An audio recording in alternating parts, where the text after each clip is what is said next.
This is the KTM TPMS Powerparts package. You have, these are Schrader valves. Two Schrader valves, one for the front, one for the back. What goes inside the valves, this goes into the computer. Schrader electronics.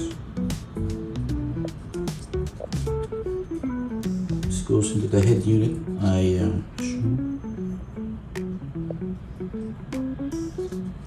At the bottom of the Schrader valves, inside the wheel, these would be the transmitters from the wheels. There are two of them.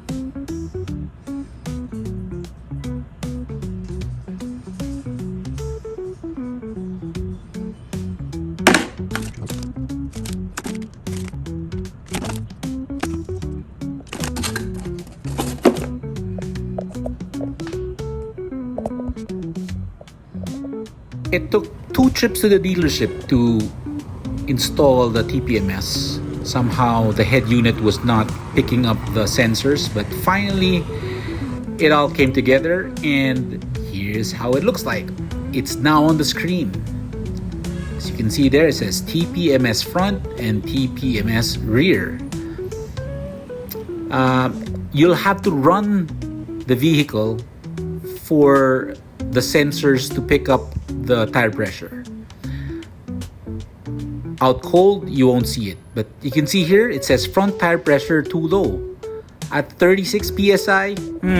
I don't know what kind of pressures you want me to ride my bike, but anyway, if you go into the bike info, you'll see there, and very nicely animated,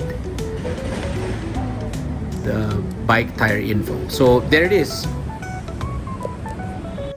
Now let's do a comparison. I'm putting in 32 psi from my gas station's inflator system. After running the bike, here we go. We've matched the pressure.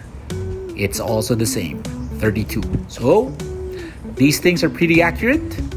They're great to keep you safe on your rides off-road, and a great reminder to put the pressures up when you're back on road. Moto Francisco, I hope you've learned something new.